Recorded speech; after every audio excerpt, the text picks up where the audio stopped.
ನಾವು ಇವತ್ತಿನ ವಿಡಿಯೋದಲ್ಲಿ ನೋಡ್ತಾ ಇದ್ದೀರಲ್ಲ, ಇಲ್ಲಿ ಮಹಾವಿಷ್ಣುವಿನ ಅಭಿಷೇಕಕ್ಕೆ ಎಲ್ಲ ರೆಡಿ ಮಾಡ್ಕೊತಿದ್ದಾರೆ. ಈ ಅಭಿಷೇಕ ಏನಕ್ಕಪ್ಪ ಮಾಡ್ತಾರೆ, ವಿಷ್ಣು ಅಭಿಷೇಕದ ಕಥೆ ಏನು ಅಂತ ನಾವು ತಿಳ್ಕೊಳ್ಳೋಣ ಇವತ್ತಿನ ವಿಡಿಯೋದಲ್ಲಿ.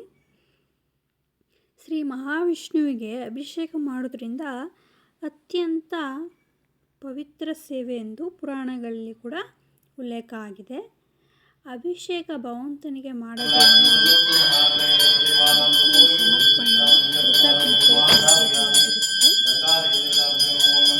ಪೌರಾಣಿಕ ಕಥೆ ಏನಪ್ಪ ಅಂತ ಹೇಳುತ್ತೆ ಅಂತಂದರೆ, ಒಮ್ಮೆ ದೇವತೆಗಳು ಮತ್ತು ಋಷಿಗಳು ಲೋಕದಲ್ಲಿ ಶಾಂತಿ, ಸಮೃದ್ಧಿ, ಧರ್ಮಸ್ಥಾಪನೆಗಾಗಿ ಶ್ರೀ ಮಹಾವಿಷ್ಣುವಿನ ಶರಣಾದರು. ಆಗ ಅವರು ಕ್ಷೀರಸಾಗರದಲ್ಲಿ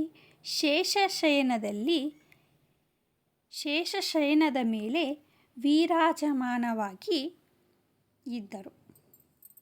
ಶ್ರೀಮನ್ನಾರಾಯಣಿಗೆ ಹಾಲು, ಮೊಸರು, ತುಪ್ಪ, ಜೇನು, ಸಕ್ಕರೆ, ತೆಂಗಿನ ನೀರು ಮತ್ತು ಪವಿತ್ರ ಗಂಗಾಜಲದಿಂದ ಅಭಿಷೇಕ ಮಾಡಿದರು.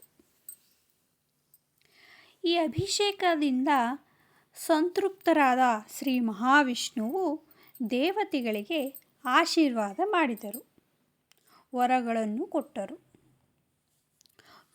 ಲೋಕದಲ್ಲಿ ಧರ್ಮಸ್ಥಾಪನೆಗಾಗಿ ದೇವತೆಗಳು ಈ ಅಭಿಷೇಕವನ್ನು ಮಾಡಿದರು.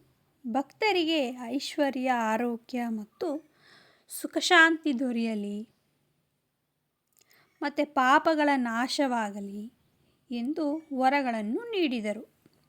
ಈ ಅಭಿಷೇಕ ಮಾಡೋದರಿಂದ ಭಕ್ತರಿಗೆ ಪಾಪನಾಶ, ಮುಕ್ತಿ, ನೆಮ್ಮದಿ, ಸುಖಶಾಂತಿ ಎಲ್ಲವೂ ಸಿಗುತ್ತದೆ.